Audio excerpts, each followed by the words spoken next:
You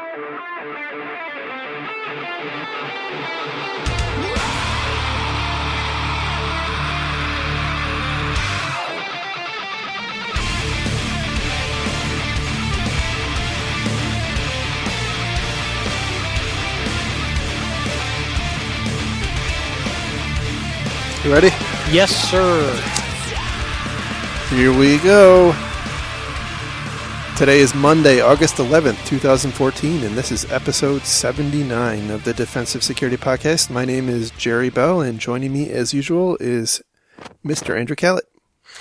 Good evening, Jerry. How are you tonight? I'm doing well, and by the way, today marks 1 year that you've been on the show. No kidding. So I was not aware. Happy anniversary. Was there a party in the break room and I missed it? Well, I didn't want to tell you, but we ate the cake already. Was it good? It was great. Well, it's been a good year. I want to thank you for having me on the show. What? No speech? All right, fine. Let's just move on then. Moving on. Yeah. Anyway, I do want to thank you for being on the show. It's been a pleasure. So, I think we're up to 20 listeners now. By the way, pleasure is all mine. And if we weren't steadily growing beyond our immediate friends and family, I would have given up by now. So we're on to third cousins by now, I think. That's true. That's true. And by the way, speaking of listener growth, we have indeed had quite a surge in growth recently. So if you're new to the podcast, welcome, and hope you like it. If you have any ideas or thoughts, send us an email. Anyhow, let's get into. Oh, go ahead. This podcast, 100% money back guarantee. Oh, the only one, by the way. If not satisfied. That's right. We'll even double your money back. Wow. Can we do that? It's a limited time offer, though. Okay, so getting into stories here. Our first story is. Have we heard from Bob lately? By the way, he seems to have gone MIA. Well, I do have a small update from Bob later. Okay. Later. All right. We'll tease with a Bob update. That's right. All right. So our first story comes from Cisco, and Cisco has released their 2014 mid-year security report, and it's as usual. These are pretty long reports. I think it's 53 pages. I can't do the whole thing justice, but there are a couple of interesting facts I wanted to point out. Now, they did this thing they called the Inside Out Report, and they apparently surveyed 16 multinational organizations, and apparently this wasn't like a phone call kind of survey. It was looking at, I suppose, the equipment that Cisco has installed, and did some objective tests. So what they found were that 70%, I guess a little over 70% of those 16 customers were found querying dynamic DNS servers. And, which is an interesting thing, and they point out in the article that this is not necessarily an indication that something is wrong. And in fact, they make the point, well, there's an increasing number of malicious sites that are using dynamic DNS providers, unsurprisingly. However, there's a lot of legitimate stuff too. We remember back to the big Microsoft fiasco a couple of weeks ago, when they shut down no IP for a while. So their point was you should make sure that any dynamic DNS queries you see are legitimate. And while that sounds like great advice, if you're more than a couple of people, that's a really big problem. It's probably going to change from day to day. And I really don't know how you're going to get on top of that. So I think you're either going to have to allow it or not allow it, or, maybe something in the middle of just blocking new things or things that are bad, or preferably doing the whole whitelist thing. So the next stat was over 90% of these customers were querying DNS names associated with malware. It's pretty obvious, self-explanatory.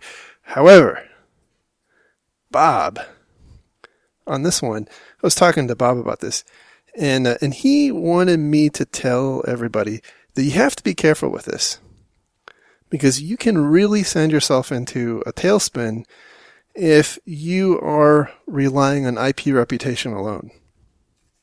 And the story that Bob conveyed to me was that his organization saw kind of suddenly a whole lot of traffic to an IP address that their threat intelligence service had told them was malicious. And so, of course, the assumption was it must be malware, right? Well, Bob being the guy that he is, analyzed one of the workstations and didn't find anything, and to put it back into service, and sure enough, it goes right back at it.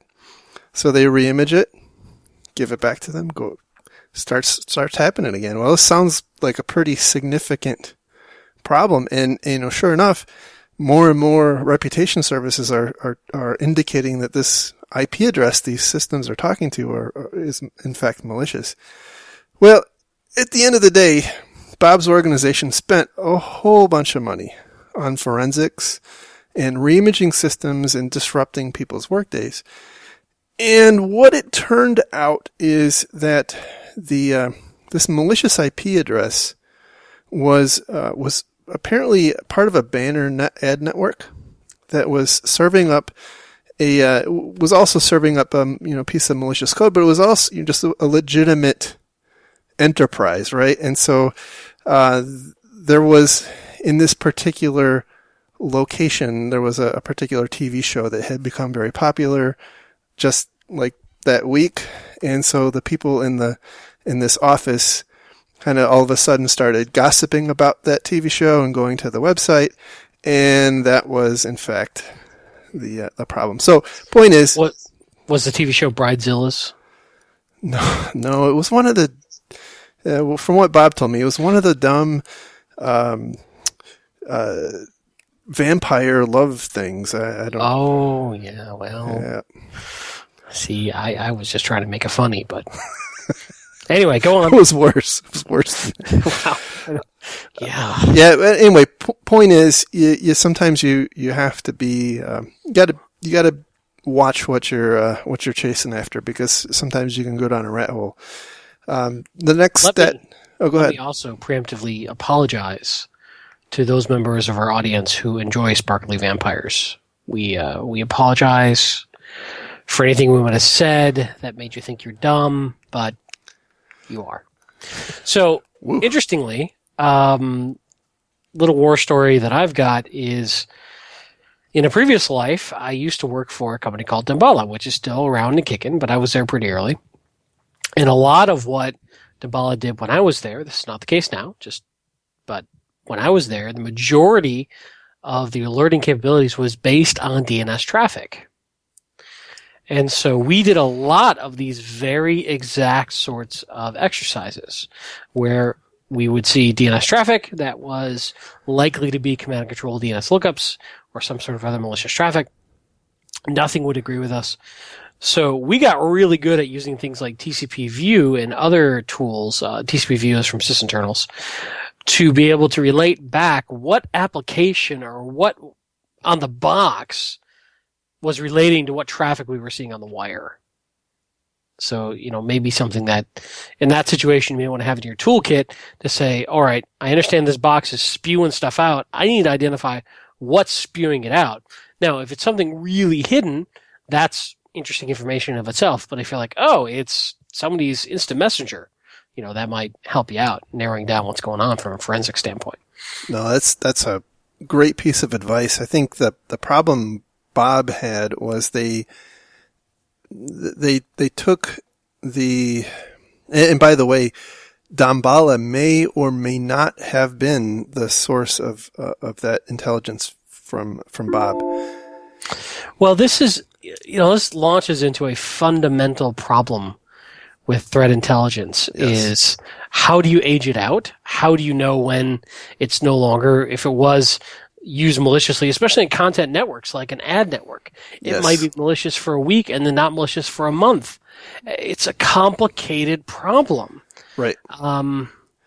And Yeah. I'm a little frustrated this week, so I'll just say this level of nuance is not what the sales guys at Whiz Bang Security Company understand. And there you have it, people. You gotta be a little more skeptical of this, guys. Yeah. It doesn't mean you don't go track it down. Sorry, I keep interrupting you and stepping on you, but you just have to remember it's not definitive and authoritative without more evidence. And that was the point I was going to make. That was the central problem Bob had, was that they just blindly assumed that because their intelligence provider indicated that it was malicious, that there was no possibility that it was benign. So anyway, it's just a lesson learned from Bob to all of you. Next, moving on, 43% of their customers were querying DNS names associated with administrative services like VPNs, SSH servers, SFTP, and FTPS servers. And I guess the reason they threw that into the pot is, those provide a covert exfiltration channel out of your network. Although I will tell you, there's probably an equal number of legitimate things that could be going on, or maybe not legitimate, but maybe not malicious either. So, got to watch that. They also pointed out that 100% of these 16 companies had malicious traffic on them, and Cisco indicates that they believed that those networks had been penetrated for some time, which is interesting. Moving on, they then point out that Java accounted for 93% of web exploits, which stands in stark contrast to another report that came out about 2 or 3 weeks ago from Bromium, where Internet Explorer is the new dire threat of the ages. So I think it's pretty clear that the Java still is king there, and I think that the issue is how you count, right? It's what it always comes down to. And there in the Bromium report, basically they were saying that in the first half of 2014, I don't think there were any publicly released 0 days for Java, but there were 2 or 3 for Internet Explorer, and that was what they were counting. Well, the problem is people are getting owned left and right with Java exploits that, from their 2-year-old, 2.5-year-old version of Java, right? So this is not a situation where you need some really new exploits. So you gotta have some skepticism when you read these reports. Moving on, they point out that media and publishing industries are considerably higher in terms of the instance of malware encounters, which I thought was kind of interesting. They kind of broke down by industry segment all of the. They created a baseline, right? So they broke down by industry segment how often the users in these different companies were coming in contact with malware, and media and publishing were, I think, almost 4 times higher than the baseline, which seems kind of material. And I think petrochemical and pharmaceutical were second to that, although pretty far behind. And then last thing I wanted to point out about this report is they point out the perils of WordPress. But they had an interesting take on it. I mean, a lot of people like to dog on WordPress. And by the way, I use WordPress. I like it. It's convenient. Yeah, I know it's kind of a risk, right? But so is a lot of things. But they point out that the really risky thing is abandoned WordPress sites. that it's really simple for people to set these things up on, free hosting sites, and then you just walk away from them. And now it's ripe for the picking. And that's what we see happening in droves. So, I don't know. I would assume that most people listening to this podcast are probably not contributing to that problem, but it is something that we are having to live with the impact of. So, yeah, and one thing, for my random sampling, it seems like a lot of the plugins on WordPress seem to be the issue. Absolutely. Yeah. And probably far more commonly the problem than actual WordPress itself. So, moving on. This next story comes from the Telegraph, and the title is "Poorly Trained IT Workers Are Gateway for Hackers." And this is it's kind of an interesting story, but the summary is essentially that in the UK, at least, they believe, or the author of this report believes, that there are the universities in the UK are not properly teaching IT graduates the ins and outs of security, and there were a couple of issues I had. They made the comment that I'm going to quote here, "Some of today's graduates may have an abstract knowledge of info security, but how many of them could spot a dodgy attachment, run a penetration test, or crack a code?" Those are three different skill sets. Totally different skill sets. Very, very, very different. That's like not to get into hyperbole, but that's like saying a construction worker, why can't he also wire the electricity, run the plumbing, and do the HVAC system? Exactly. That was basically my thought as well. I don't disagree, by the way, with the premise of this article, but I think that was a really bad example and a bad way to... I think it shows a fundamental lack of understanding of the nuances of the various skill sets. Yes. To put it that way. Yes, indeed.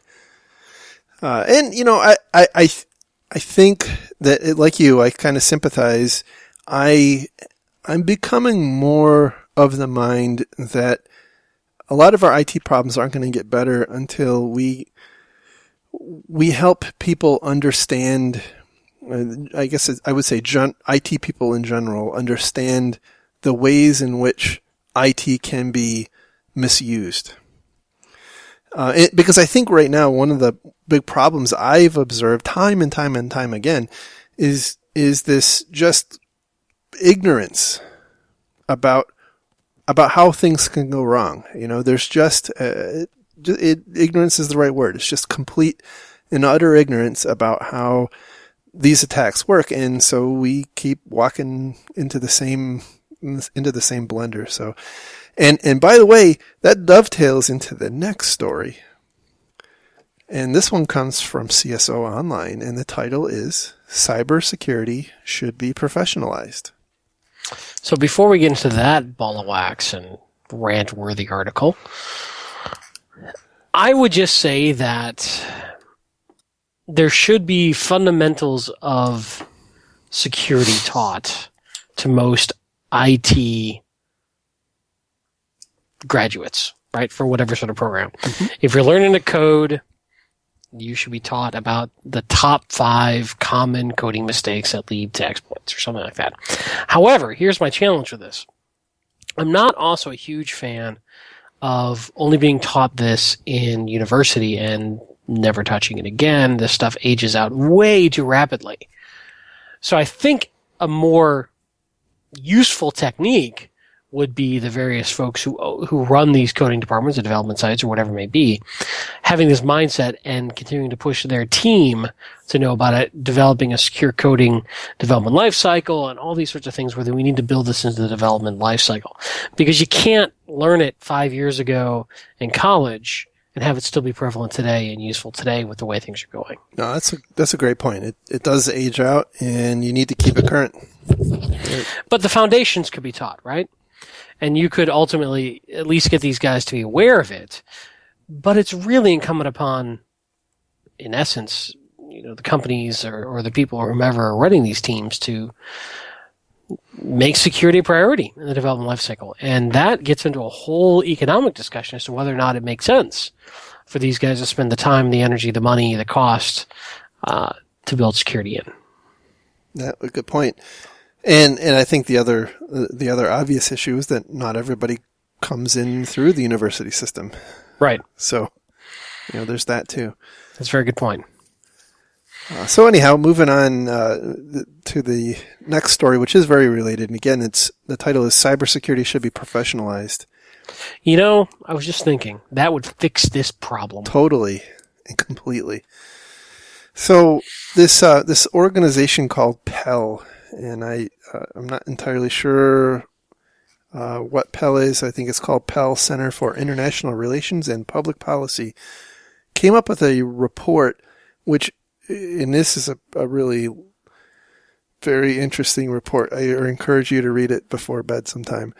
That essentially encourages the establishment of a national, I think, what do they call it? A nationally recognized body that would do for cybersecurity what the AMA, the American Medical Association, does for the practice of medicine in the U.S. And essentially the idea being that being a practitioner would be a licensed profession, and you would have to, pass through some gauntlet of requirements. And, I got to tell you, I think the metaphor of medicine is really the wrong one. If you assume for a second that the premise isn't bad and unworkable, I think the much more apropos comparison would be professional engineering and possibly architecture, right? Where if you want to build a bridge, or if you want to design a house or something like that, you got to have a professional engineer sign off on the blueprints or the diagrams or what have you, and that person's reputation and license is at stake for the design they came up with. The problem is, and they in fact bring this up in the articles, that this is such a rapidly changing space that I think it's kind of unworkable to think that you could have that kind of accountability. My question is, what's secure? Well, exactly. Let's go back to your point about architects, right? They have a code they're building against. Must maintain this amount of weight per square foot, survive these sorts of winds, this sort of thing. We're trying to build something for people to survive when bulldozers are butting up against on a regular basis and trying to get through, right? So how do you judge somebody's efficacy when they're up against a skilled and motivated adversary? Where techniques are evolving, right? I mean, think about to carry your idea forward. Think about being an architect or a civil engineer trying to design a structure when the nature of earthquakes are constantly changing in dramatic ways. I'm not saying it couldn't possibly be done, but then let's go to the next step in that equation and say, all right, meanwhile, you don't control your own budget. Right. So now who owns the liability? Yeah, that's the problem. That is, I think that's the expectation, is that this creates, it's a kind of a double-edged thing. On the one hand, you create this army of people, which kind of is at odds with one of the premises of this whole thing, is that we need more qualified people. Well, yes. You don't get more qualified people by raising the bar, which, I think we can all say it makes sense that. I think the TSA taught us that you don't professionalize until you federalize. So clearly, all InfoSec workers should be government employees. I think that's what the TSA has taught us, right? Oh my goodness, I don't even know where to go with that. But the point being, isn't it also incumbent upon an organization to hire, maintain, fire people. So isn't this sort of taking away the responsibility, or I shouldn't say ceding the responsibility to a third party? Is this indicating that companies are having trouble hiring properly? Is that the problem? I guess I'm trying to understand. Are they trying to address that there's some sort of large level of malfeasance and blatant incompetence in the security field, or are they trying to address a lack of competent people that we need to train more of them? Well, I would infer two things. One is I think there is a perceived lack of competence, which is kind of hard to debate, right? I mean, there are a lot of shysters and a lot of, people like me that drive a garbage truck all day and then I come and do a podcast, right? But Scott Adams would be proud. That's right. Exactly. Glad you got it. Then there are, then there's the people who want to enter the field who need who need more of a very clear, if you do these 40 things, you're going to come out, you're going to have a certificate and you're going to be hired by the hospital as a surgeon or whatever.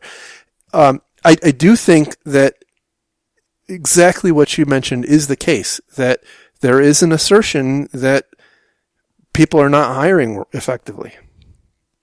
Because if we were hiring effectively, this wouldn't be a problem. But then you can kind of say, well, what about doctors, right? I mean, would you leave it up to hospitals to hire competent doctors in the absence of the AMA? And what about professional engineers or architects? And I think it's a philosophical argument that can tie you up in knots for days, right? It could, and if we want to keep going down that path, not everybody needs to be a doctor, right? We need nurses, we need nurse practitioners, we need specialists, we need all sorts of other stuff too. That's a great point, and I was trying to think about how that slots in, right? Because at some level, this is a really complicated thing because it doesn't really mesh well with almost anything because the developer of your web application doesn't need to be a certified cybersecurity whatever, right? And so at some point you kind of think about the developer as kind of like the bricklayer at a job site. I mean, the closest I think we have to this for a while was the CISSP. Love it or hate it, it was the best known, biggest talked about CERT. And there are people, well-known people, well-respected people, who hate the CISSP with a passion. And I would agree. I don't think it's relevant. I don't think it stayed relevant. I think politics came into play. I'm not saying that I have a better way, but I don't think the people who want to do this kind of overarching professionalization understand all the complexity involved. And they can argue, well, it's the same with doctors, blah, blah, blah. But I just don't see how that could be highly effective and useful. I'm not 100% against it, but I just don't see it being workable. Yeah, I don't either. I don't think a lot of people see it being workable. In concept, it strikes a chord with me just because of the people. I see a lot of people who this would help weed out, and so True, but shouldn't they be weeded out? Shouldn't they be weeded out by their employer? Or is that employer going, it's the best I can do right now? I don't know, all right? I don't know. That's a good question. Right? If you go back to medical practice again, because they opened that door when they put it in their article, there are a lot of quote-unquote underserved communities that your medical school debt can be waived if you go work at for 5 or 10 years. So that seems to me, there are places in the medical industry where there has to be extra incentives to get people to come work there. So if we have a problem with quality and quantity, maybe we should go back and look at a free market solution. Yeah, I don't have the answer. I can tell you, I don't think this is going to work anytime soon. I think just the rapid pace of evolution in the industry itself negating anything else will keep this from happening. So I concur. I think they're addressing the wrong problem, though. I think I'm more often seeing a lack of staff and budget than I am a lack of skill set and professionalism. Yeah, I go with you there. Yep. All right, we think we kicked that one in the teeth enough. All right, so our next story is also from CSO Online, and by the way, they honestly did not leave a bag of money on my doorstep because there's lots of Anyway, CSO Online: How Hackers Use Google in Stealing Corporate Data. So the story here is that FireEye came across another rat campaign, and they call this one Poison Hurricane. And someday I'm going to get a job naming these things. It's going to be awesome. I look forward to that. It'll be a good career for you. It's going to be awesome. So essentially they observed a campaign where some bad guys and girls were spearphishing victims, and they were installing a rat called Kaba, and then in turn that was stealing all their documents and uploading it to a CNC. But the way in which they were talking to their CNC was a little clever. What the attackers had done is a couple of kind of creative things. First off, they registered for free DNS accounts, DNS server accounts on Hurricane Electric, which is a pretty prominent name in the internet world. And so if you're running a network and you see DNS queries going to Hurricane Electric, you're probably not going to think a whole lot about that. And what they took advantage of is that Hurricane Electric doesn't, at the time at least, didn't limit what domains you could add, right? So they didn't check to see that you were trying to add, let's say, Microsoft.com or Adobe.com or something like that, and so they essentially created some shadow domains for otherwise legitimate sites that went to servers they controlled, and then their rat used these alternative DNS servers to find their command and control. And so if you were looking at domain traffic, or DNS traffic, you would see these compromised systems making queries to what looked like legitimate sites. And they were being queried to what appeared to be legitimate DNS servers. Very clever. And it's really clever. And the whole idea is if you're a diligent company and you're watching your DNS logs, you might miss that. So, or if you have a number of tools out there that are meant to watch for nefarious DNS activity, including aforementioned Damballa. There's a bunch of others out there that do it. This is incredibly clever. And it's one step above the hacker setting up their own DNS and doing the same thing, which you could do, right? It's in essence, basically, instead of being recursive, you can say, look at my local host file, in essence, first. They went one step further by using a known good, quote-unquote, DNS service. That was not so good because they didn't think about this possibility. That's right. So instead of, going to update.adobe.com and that being resolved out to whatever is actually out on Adobe's root servers, I could put any damn IP address I want in there. Exactly. And you wouldn't think twice about it. No. If you were watching the logs. I started to think about how would I defend against this? What kinds of mitigations would you have? And there's one obvious one that most people should probably be doing already, and that's proxying all their DNS. Yes. You shouldn't be allowing your workstations to communicate out to the great wide internet on its own, and that would help, right? Because now your DNS server is not going to be fooled. So if they try to make a query, it's going to go to the real address. And if they do try to go out to some, rat directed DNS server, you should be looking for that. just like you're looking for SMTP, outbound SMTP, because Absolutely. that's probably an indication that something's up. Now, in the interest of full disclosure, understand there are attacks that can be done against DNS servers to poison them. So keep in mind, you still have to defend your own DNS server from various random attacks to redirect the traffic. But yeah, I 100% agree. And yeah, you should be looking for drops of DNS traffic. Could be most of the time it's just misconfigured boxes. People sort of launching their own servers without talking to IT. It's something I used to see a lot. But it could also be that malicious code looking for a way out. That's right. It's really interesting if you are responsible for IT in an organization and you don't currently filter outbound traffic. It can be really eye-opening when you start. And I'd encourage you to start small. Start with SMTP and see what you see. Yeah, and you'll freak out at first. Yep. It's sort of... Don't do it on a Friday. I'll just tell you that.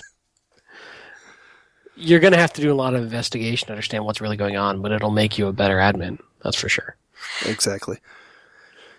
The other part of this that was interesting is the Google portion. And this is kind of a little bit of link bait, right? Because they're talking about Google, the Google developer site, the Google code site being used for some command and control hosting, in essence. Yeah, but this is the same as any cloud service, right? The malware is going and looking up at a defined spot up on Google Developer for information. It's not that Google was really doing anything wrong, per se. It's really difficult to hold Google accountable for knowing this sort of stuff and stopping it. And believe me, I'm no friend of Google. It's a little aggressive to say. Yeah, I mean, it could have been GitHub or Subversion or Dropbox or, pastebin. Yeah, it could have been anything. So they also were doing something kind of interesting where they were doing sort of a mini DNS that they had built too, where it would come look at Google Developer with a certain bit of information and get a redirect from the Google Developer site to whatever the real CNC site is. So not exactly DNS, but DNS-like services. Interesting. All right, well, moving on. Our next story is also from CSO. The title here is PCI regime has bred complacent tick box security among retailers, Tripwire survey finds. Yes. Boy, we've talked about this one quite a lot. And there was some really interesting things that made this story resonate with me. So they did this survey of 400 US and UK organizations, presumably that fall under PCI DSS. They found that 84% of these organizations believe they would detect a breach within 3 days. And I want to stop right here because this is why I don't like Ponemon reports, right? And by the way, Tripwire's, they actually kind of go through why this is, they agree with me, right? So the point is that is a belief. However, it is totally in contrast with reality. So if you look at other reports like Mandiant and Verizon and others, we know that objectively companies are taking weeks, months, and sometimes years to learn about these data breaches. That's not 3 days. Certainly not 84% of organizations. And so in what I see is this really highlights the problem of asking IT people what you think about an IT problem, because you're not getting the real answer. To me, this kind of points out the really obvious dichotomy. You've got to be careful when you take in these surveys that companies throw out there, right? This is you can get some crap. So kind of moving on, they also found that the same 84% were confident in their ability to detect malware, which, I don't know what to say about that. 2/3 were confident in their ability to detect unauthorized access to network shares or network resources. And then 3/4 said that PCI DSS accounted for most or all of their security program spend. So not a great thing. Now they in the article they point out that compliance has become a psychological crutch for a number of organizations, and that the problem is that it's probably pretty obvious. You follow PCI and you think that you're good until you get owned, and then you realize that it wasn't comprehensive. The other problem is, and what they point out is PCI is only applicable to cardholder data, and most organizations go to great pains to limit the scope of PCI applicability to only their cardholder data environment. And everything else is, is kind of outside of that. And, again, got to take the survey results with a grain of salt. If most organizations' security programs are built up around PCI DSS, and they've got these outliers outside of PCI, it's not necessarily a great thing. So. Yeah, it's frustrating. And this is so predictable. It's something we've talked about over and over again. This is giving a false sense of security, and they feel that they are secure because they're PCI compliant. And in many ways, PCI is doing a disservice to the industry because of this.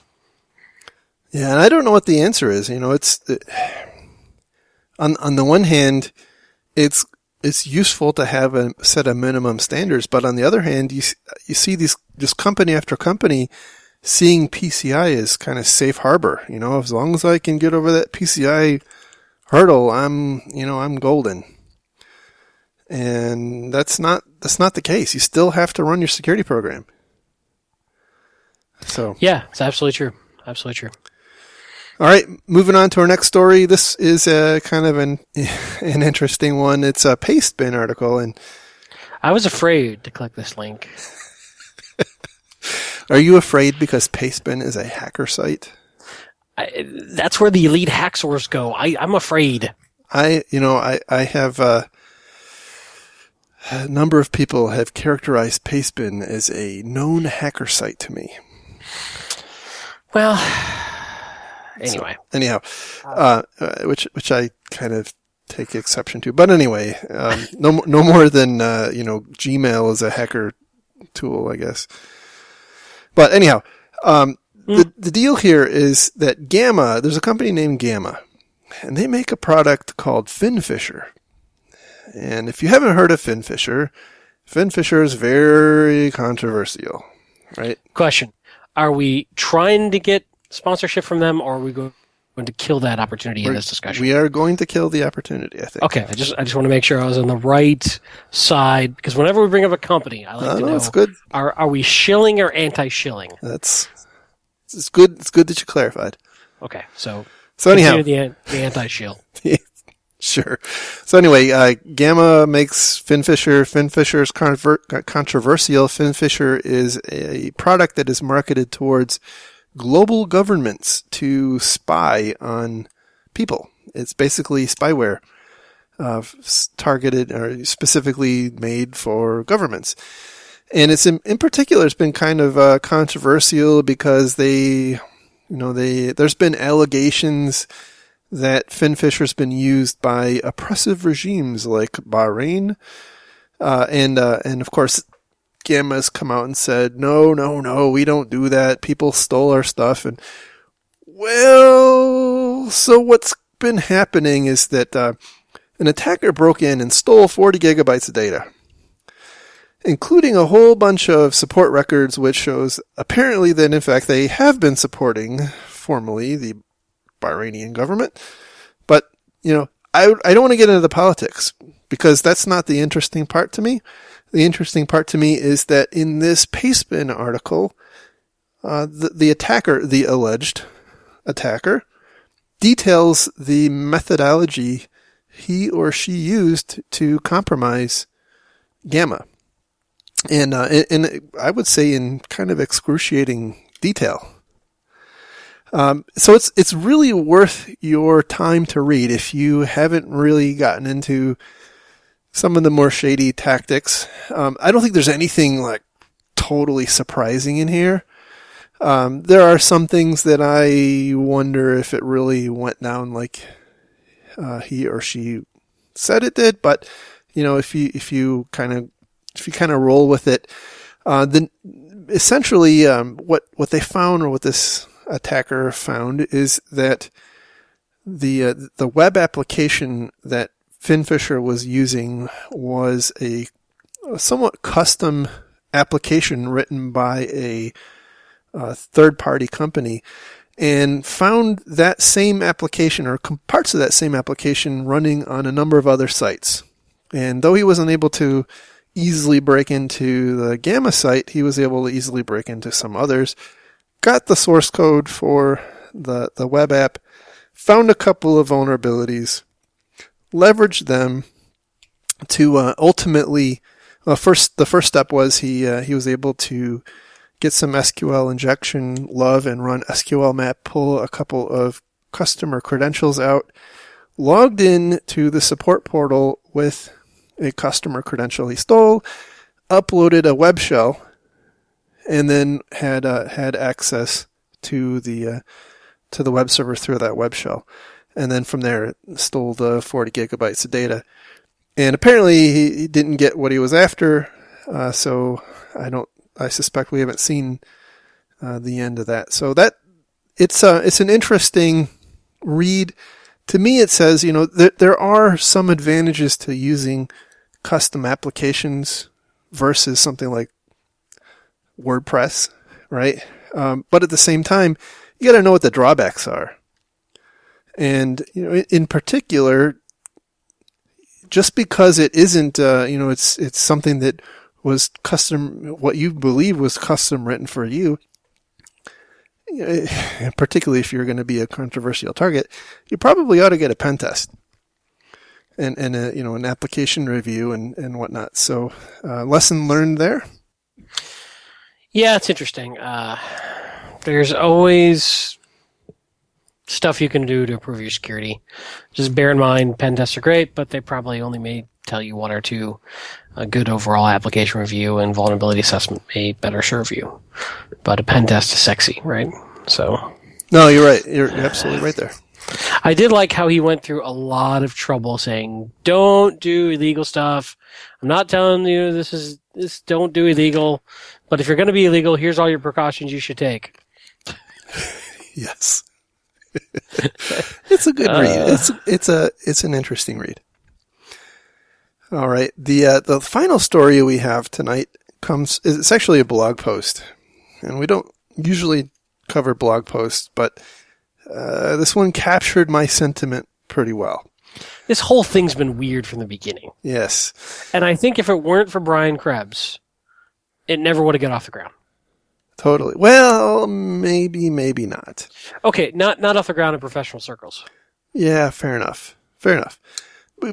So we're of course talking about the earth-shattering news of the 1.2 billion passwords that Hold Security uncovered last week and was all over the news and caused many of us, including Bob, to work late into the evenings.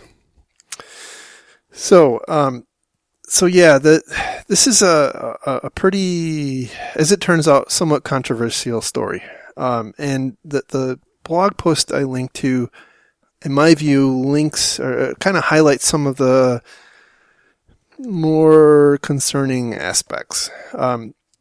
So the New York Times ran this story about Hold Security, and Hold posted this this blog, or I guess it's a blog post, right? A press release on his site detailing how he came across 4.5 billion passwords.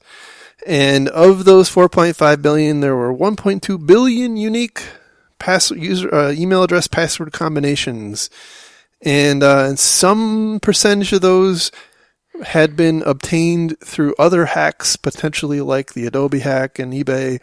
And the rest of them were obtained through some botnet where the botnet, the zombies running on infected computers were trying to run SQLI attacks and then consolidating up and dumping the credentials that it gets, and that was ended up being how they ended up with this 1.2 billion number that apparently came from 420,000 websites. And where it starts to go kind of weird is that this was used to announce a new service by Hold Security, which I think was called Credential Guard or Credential Integrity Service or something like that, where for $120 you can basically, I would call it like credit monitoring for your email or for your password, I guess would be a better way. And so I think where a lot of people are starting to have trouble is that this is clearly a marketing ploy, and it's being picked up as some big attack that was committed by some Russian criminals, and in fact, one of the big criticisms is that Alex Holden named this collective of hackers Cybervore, which, when you look at it, is actually just a generic term. It was vor apparently is thief. So in the end analysis, the apparent view is that there's really not much going on here other than Hold Security starting up a new product offering where you can register your passwords, which is so weird to me. Well, this is how you assemble 1.2 billion passwords. Yes. You get people to tell them to you.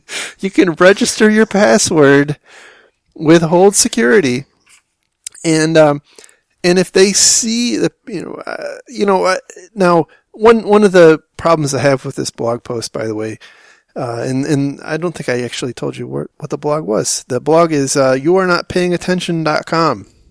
So there you go. One of the problems I do have with it is, I would say, kind of does some personal attacks. He gets into whether Alex Holden graduated from college. So, I think he loses a little bit of credibility there. I guess the other issue that he, the author of this blog post, brings up is that, the tactics which Holden uses to find these apparently is just monitoring, probably monitoring IRC channels and Tor exit nodes and stuff like that.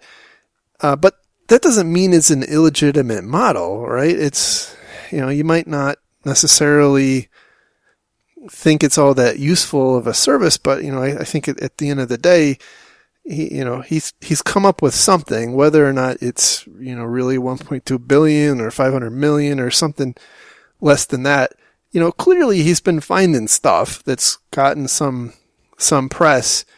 I think where I have a big problem is that this was, clearly, I'm going to say it right. It's clearly a PR stunt by a small company who didn't have a lot to lose, and it went big time, and here we are. Yeah, I think I agree with you. I'm not 100% sure. It still seems like there's a piece or two missing here. But I think the evidence is pointing that way. Well, what do you think about the Brian Krebs thing, though? Because he came out pretty strong in support of this guy at a personal level, and Krebs has a ton of credibility. I still have my man crush on Brian Krebs, and I think that this Alex Holden guy I don't think he is malicious or, trying to be necessarily deceitful. I actually think that this is an example of a small company being hyperbolic in its marketing. And just because he happens to be associated with Brian Krebs, and, if this were any other company, think about it. You got all these companies that make crazy claims all day long. We are the best whatever IT company, and there's two people, and that's just the way the game is played. But, because I think he hit a couple of key buzzwords, it ended up in the New York Times, and it just went crazy from there. Yeah, I mean, you've seen the Q&A that Krebs posted, right? Yeah. This is the only thing that's given me just a tad of pause or wonder. Is Krebs is pretty smart and pretty sharp. So I don't know. I absolutely think he is pretty smart and very sharp, but I think there are some things that really don't add up, and this I agree. This post goes into that, right? I guess what I should say is I agree there's something incredibly fishy about the 1.2 billion. I don't buy that. I never bought that. And I think I agree with you that this is more a publicity stunt and a launch of a product offering or a service offering. I guess what I'm trying to say is I don't understand why Krebs came out and was in such strong support of this guy, and if it's going to hurt his credibility going forward. Yeah, I don't know. That's a tough one, right? And I think I think that Holden probably does have 1.2 billion of something, right? I just don't think that it is as it is implied, right? Are we sure he doesn't just have the decimal in the wrong spot? It could be. Did he convert from metric to imperial properly? Well, he is Ukrainian, and they do use the metric system over there, so maybe that is the problem. But one of the points this blog author brings up is that in some previous discussions or previous releases, he mentions having accumulated about 1.2 billion user IDs over the course of like 2 years. And so, is it coincidental that happened? And, I actually wrote something up on my stupid little blog where I have a problem with the whole concept of the 1.2 billion password number just purely from a practical standpoint. Because if you're, think about it, right? Think about the logistics there. Unless you are phishing those passwords off of like a website or something like that, where you can actually get the unencrypted, unhashed password, you have a database of 1.2 billion hashed passwords. And they could be hashed in all manner of different ways. And we all know that, it is totally within the realm of possibility to brute force, password hashes, depending on the ease of which is dependent on how long the password is, how, what the algorithm was and whatnot. But you also have the fact that there's a 1.2 billion of them, right? It is not a trivial matter. And so, I wonder, is it 1.2 billion email addresses and hashed passwords? Which seems far more likely to me. And if that's the case, quite a few of those are probably going to be salted. And that means that his password deal isn't going to mesh well with the database he's got. So I just don't know what the heck is, I just don't know. The context behind the 1.2 billion is totally eluding me. And he's not, I think one of the problems people are really having is it's very opaque as to what he's actually got. And it's also creating a lot of consternation, I would say, amongst the policymakers and executive ranks in many countries, who are kind of latching onto this because it is, it's kind of feeding into the FUD that's going on right now. Oh my God. Massive Russian hacking attack. Well, maybe not. Maybe this was something that, just was accumulated over the period of years and was the compilation of, dozens or hundreds of breaches that may or may not have been perpetrated by Russians. So that's I guess what I had to say about it. As to the long-term impacts on Krebs, I doubt it'll have anything. Krebs is Krebs. Fair enough. So. Fair enough. Anyhow. We shall see. I think the takeaway is, assume your password's going to get burned. Make sure you've got multiple ways of rotating your passwords, and assume that don't use the same password on every site. Same stuff we say every day. That's right. It's 1Password's on sale this week, kids. So we're shilling for them now? Nope. I'm sure at some point I'll piss them off too. Okay, fair enough. Anyhow, that is the show for this evening. I know we're a bit long. Oh, go ahead.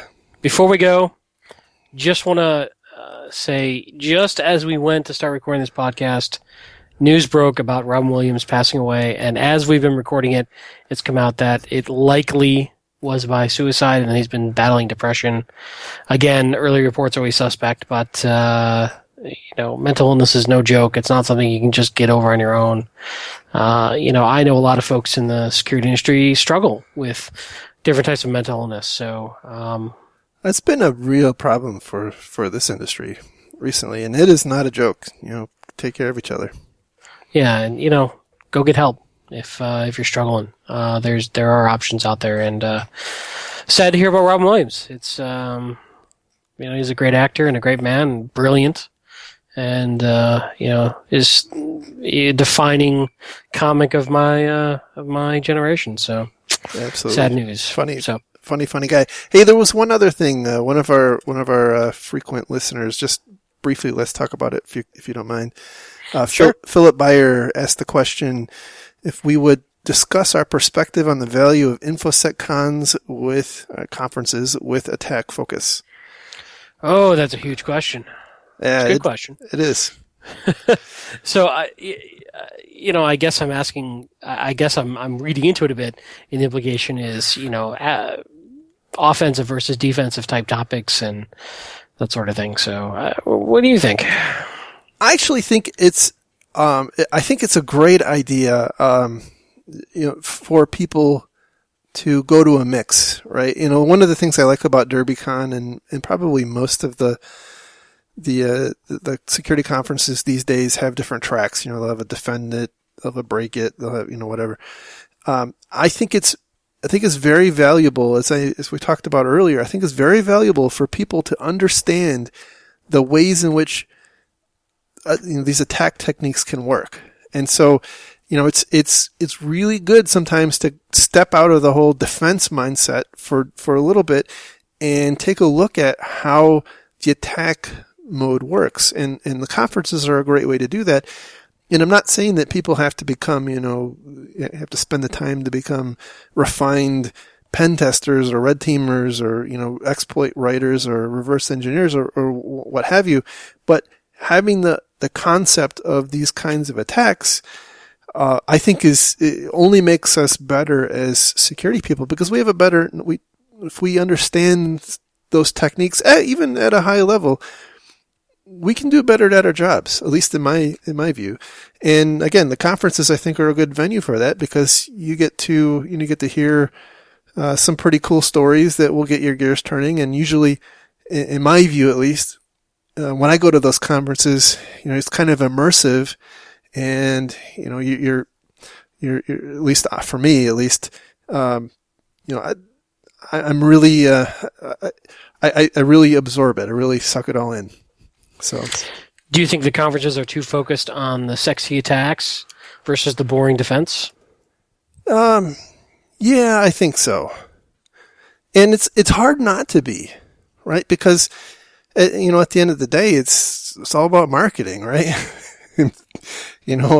I could give a pretty cool talk about how to, about not bridging in from your internet DMZ into your internal network, and that's a really very good thing. But there'll probably be two people in attendance, everybody would be over, looking at the latest way to break into iOS or, what have you. So, that's a tough thing. I think there needs to be, a balance, I guess. And, it's the whole sexy defense is, a May that's just comes and goes, I guess. Yeah.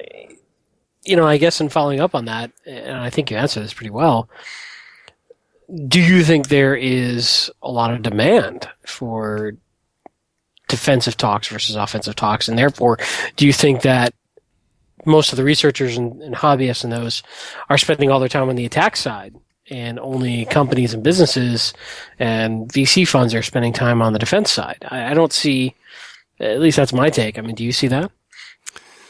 I do. I actually think that is, look, there's not a lot of personal defense interest, right? From a hacking perspective, at least, I think the really cool challenge tends to be getting into things, right? And it's much less objective and quantifiable, and I would say less satisfying in my experience, at least when you're thinking about defending, at least on a personal level, right? I mean, doing it in the context of a company, I guess it can be a little different, right? But I don't see a lot of people tinkering around in their basement trying to figure out new ways to protect their webcam or whatever, but they certainly are trying to break in this stuff. So I think there's some of that. I don't know. What do you think? I think I pretty much agree with most of what you said. I think the defensive side is, in essence, more corporatized. I think because there's so much business around the defensive side in terms of vendors offering their wares and companies buying them, there is some implication that a lot of that is covered, quote unquote, by the vendors and their view of reality, as well as the professional organizations, the frameworks that exist, the various compliance needs that exist. There's sort of a plethora of information out there on the defensive side. Are we doing a good job at it? No, I don't think so. And I think that there's a natural tendency to be much more wowed by the attack side. Absolutely. It resonates with people. Yeah, we're fascinated by that. We're, at least most folks, I think, in this industry are fascinated by that, by the attack side. And I think you can derive a great deal of satisfaction and do a good job on the defensive side. I think the natural inclination of most of the people who sort of have, well, this is a bad thing to say, but the hacker mindset, the hobbyist mindset, the people who would have been part of the homebrew computer club, people like me who got on the internet with packet radio software, over a 9600 baud modem or slower, 2400 baud modem, to figure out what was out there and what could be done. That is a lot more intrinsically fascinating and viscerally interesting to us, of how you can use something in a different way or subvert it to your will without being a bad guy. So I think cons that need to attract an audience are likely to focus on the offensive side, who want that sort of market. But if you look at the classes, there's a lot of classes that are very well populated that are on the defensive side. Sure. You look at SANS, you look at that, but I think people think of that as a more boring thing. So it doesn't get the flash, it doesn't get the flair, it doesn't get the sex appeal. Absolutely. So I think they both absolutely have a place. I am not a good attacker. I'm not a good red team guy in execution, but I think of myself as a really good defender because I understand the concepts and the capabilities without necessarily being able to execute it of the bad guys. I think, right? I never try to go in with assumptions that gear can only do X, Y, Z because that's what it was designed to do. And I don't think I would have that mindset if I hadn't spent so much time watching in awe what some of the attackers can do and trying to understand it and trying to understand the failure points and try to understand, okay, this is how that broke. I see the assumption that went into this design that failed. How do I get, even if I can't replicate that attack, I can learn from that attack and learn to defend against it, even if I couldn't code it myself. Yeah. Some argue that to be a good defender, you have to be a good attacker. That may or may not be true. It's probably true, and I'm probably only a mediocre defender. But I've learned a lot watching attackers without being able to replicate their behavior. Yeah, well said. Well said. I think that cons are generally a good thing from both perspectives, because other than the classes, like you said, there isn't a lot of sharing that goes on the defensive side, and that was one of the things that to be transparent, right? That was why I started this podcast. There was just a kind of a void of kind of open sharing of different strategies and tactics for defense. And other than the platitudes that that vendors will bring forward, or the really high level frameworks, let's talk about nuts and bolts. How are people getting owned, and what can we do to stop it? And I think that's something that I like about conferences, in addition to the sex appeal of the attack. So yeah, you brought up a great point, which is that this was kind of your original vision behind this podcast, was talk about ways we can learn to defend better. Exactly. Which is why we try, sometimes I don't know if I do a good job at it, but try to bring these stories back to what can we learn, right? What can we take away from this as a way to improve our security? Yep. All right. Well, I think we'll call it a night, and I appreciate everyone listening. I appreciate your time, Mr. Kellett. Yeah, absolutely. And, we love getting feedback from our listeners. We joke, that we only have a handful of listeners, but honestly, it's turning into a decent sized community, and we love the feedback. We love to hear what you like, what you don't like, questions like we just got from Philip. Happy to talk about, happy to get into. We are certainly not any authoritative source or anything, so we love to hear other people's viewpoints, and we can all share and learn. And so please interact with us. We love to get that. Absolutely. And to do that, by the way, you can send us an email to info@defensivesecurity.org, or you can hit us up on Twitter @defensivesec. And you can find the show notes and all of the back episodes on our website at www.defensivesecurity.org. You can follow the antics of Mr. Kellett on Twitter @Lurg. And you can follow me on Twitter @MaliciousLink. And with that, I bid you adieu for another week. Take care. See you guys. Bye.